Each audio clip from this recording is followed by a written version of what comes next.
হযরত শাহ ওলিউল্লাহ মুহাদ্দিস দেহলভী রহমতুল্লাহ আলাইহির আব্বাজান হযরত শাহ আব্দুর রহিম মুহাদ্দিস দেহলভী রহমতুল্লাহ আলাইহি, ইনার ঘটনা কিতাবের মধ্যে আসছে।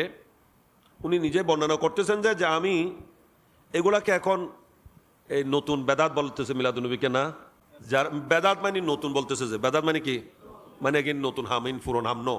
আমি বলি যে যারা বেদাত বলে, যারা নতুন বলছে মিলাদুন্নবীকে, এরা নতুন যায়, মিলাদুন্নবী পুরাতন। এগুলার প্রমাণ কিতাব। শাহ ওলিউল্লাহ মুহাদ্দিস দেহলভী ইনাকে সবাই মানতে বাধ্য। ওনার কিতাব বড় বড় আলেম হওয়ার জন্য, ফকি মুহাদ্দিস মুফাসসির হওয়ার জন্য ওনার কিতাব পড়তে হয়। ফিকহ ডিপার্টমেন্টের মধ্যে ওনার কিতাব রয়েছে। এই দেশে হাদিসের খেদমত যাদের মাধ্যমে হয়েছে তাদের মধ্যে ওনার শাহ আব্দুর রহিম মুহাদ্দিস দেহলভী, শাহ আব্দুল আজিজ মুহাদ্দিস দেহলভী, শাহ ওলিউল্লাহ মুহাদ্দিস দেহলভী আলাইহির রহমান রিদওয়ান, ইনাদের অবদান সুবহানাল্লাহ। ইনারা প্রত্যেকে মিলাদুন্নবী উদযাপনকারী ছিলেন। শাহ ওলিউল্লাহ মুহাদ্দিস দেহলভীর বাবা শাহ আব্দুর রহিম মুহাদ্দিস দেহলভী রহমতুল্লাহ আলাইহি, উনি বলতেছেন আমি প্রতি বছর বড় ধুমে দামে আল্লাহর হাবিবের ঈদ মিলাদুন্নবী উদযাপন করতাম। উট গরু ছাগল জবে করে খুব বড় আয়োজন করতাম। এক বছর দেশের পরিস্থিতি খারাপ হওয়ার কারণে আমার বেশি বড় আয়োজনে করার সুযোগ হয় নাই। আমি মাহফিল তো করেছি, মিলাদুন্নবী তো করেছি, কিন্তু তবরুক করেছি সামান্য কিছু সোনাবুট, কি সোনাবুট, গরু ছাগল উট বেড়া কিছু জবে করা, দুব্বা জবে করার সুযোগ হয় নাই। অল্প তবরুক হিসেবে কিছু সোনাবুট ফাতিহা দিয়েছি, মানুষদের মাঝে এগুলো বন্টন করেছি। মনটা কিন্তু খুব ছোট হয়ে গেছে। তবে যা করেছি আল্লাহ আল্লাহ রসুলের প্রেমে করেছি।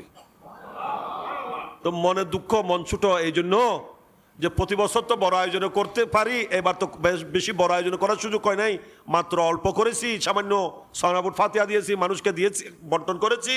এই জন্য আমার মনে খুব দুঃখ, ভারাক্রান্ত হৃদয় নিয়ে আমি রাত্রে যখন ঘুমিয়ে পড়ছি, আমি ঘুমিয়েছি, আমার তকদির জাগ্রত হয়েছে, আল্লাহর পেয়ারা হাবিবের দিদার নসিব হয়েছে।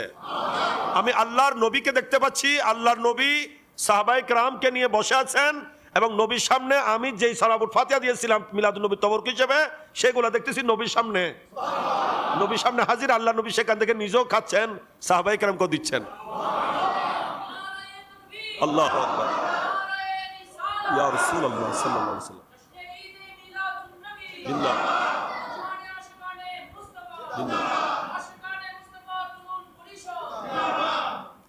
আল্লাহ নবী প্র্যাকটিক্যাল দেখা দিলেন।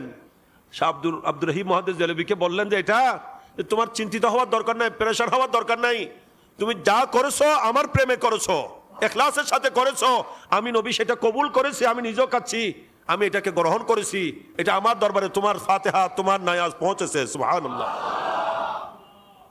এই জন্য আমাদের মধ্যে সবসময় নিয়তটা কি রাখতে হবে, পরিষ্কার রাখতে হবে, ইখলাস থাকতে হবে, রিয়া সুমা মুক্ত হতে হবে।